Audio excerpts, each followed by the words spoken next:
Hi everyone, Aaron here for Zollotech, and today Apple released watchOS 7.0.2 to all supported devices. So if your watch supports watchOS 7, this update should be out for you. So that means anything from the Series 3, like I have here, Series 4, Series 5, Series 6, and SE. The update should be available for you now. And in order to get that update, what you want to do is go to your phone. Now you can check on the watch, but I usually go to my phone. You want to go to the Watch app. And under Watch app, just go to Software Update. That can be found under your settings for Watch. Go to General, go to Software Update, and it will check. And once it's there, you can install it. Now, just like any other watchOS update, you will need to actually have your watch charged to at least 50% and on a charger unlocked in order for it to actually work and install the update. So as long as you meet those criteria, you'll be good to go and you'll be able to update. Now, watchOS 7.0.2 came in at 70.5 megabytes on my Series 6 Apple Watch and addresses a couple major concerns. Let's take a look at the build number and then talk about what's new. So if we go to our settings, then we go back here, we'll go to settings, then we'll go to general and about. You'll see under version, it says 18R402. That's the build number. That's how you know you're on the latest version, by verifying it there. Now, this particular update addresses a couple major issues, like I said. The first one being battery life. Some people were having horrendous battery life with 7.0.2, just like they were on iOS 7, and I'll talk more about that in a little bit. Apple did not release iOS updates, at least by the time of this video or filming of this video, nor did they release iPad updates or Mac updates. So this particular update, though, does fix battery issues, which many people were having. And what that means is if you were having extreme battery drain, Apple had told you in the past to actually completely wipe your watch and repair it in order to fix that problem. So you would have to reset the watch, wiping all the data off of it, and then pair it to your phone all over again, and then it would solve that problem. Apple has since solved that with this update. So if you're having that issue, whether it be on a Series 3 like this Apple Watch or another, they've fixed it.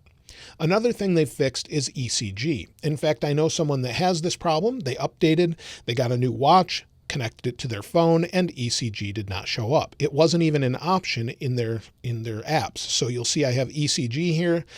It was happening in areas that are supported. Now, not all areas around the world have ECG, but if you're supposed to have it, it should have already been there. There was a bug that was preventing it from showing up. Some people were able to fix that by, again, deleting the watch and repairing it to their device, but right now it should be fixed and showing up finally like expected. So that was a pretty major bug, especially if you were looking forward to that particular feature, and it should be there now. Now, one thing Apple did not address directly is the rebooting issue that people were having on Series 3 Apple Watches. This was a pretty major problem. In fact, I'm getting messages about it almost every day, and regardless of battery life, people were having their watch reboot. Maybe the battery was going bad, and you can check your battery health. Now, if you have an older watch like this Series 3, or maybe you just picked up a new Series 3, you want it to function as expected. But make sure that your battery health isn't degraded. You can check that under Settings, and then you want to go down to Battery. Go to Battery. We'll wait for it to load. Scroll down. You have Battery Health now. And under battery health, you'll see this particular one is at 89%. So that should be good. It will tell you whether or not your watch needs to have the battery replaced. It's running okay, and it seems to be fine. But if you have a very low battery health capacity, well, then maybe that's the issue. Otherwise, though, Apple did not address it directly. Also in this particular update should be some more bug fixes, although they didn't call out any specifically. And also there should be some security updates perhaps as well, but they didn't mention any specifically either. And other than that, though, performance should be fine. It should be the same since it's a very minor update. So your performance hopefully is good. I know some people on a little bit older versions were having some performance issues, but it seems like it's mostly good for the majority of people that are using 7.0.2. So don't expect that too much. I would expect maybe some major changes with watchOS 7.1, maybe a couple more features or watch faces.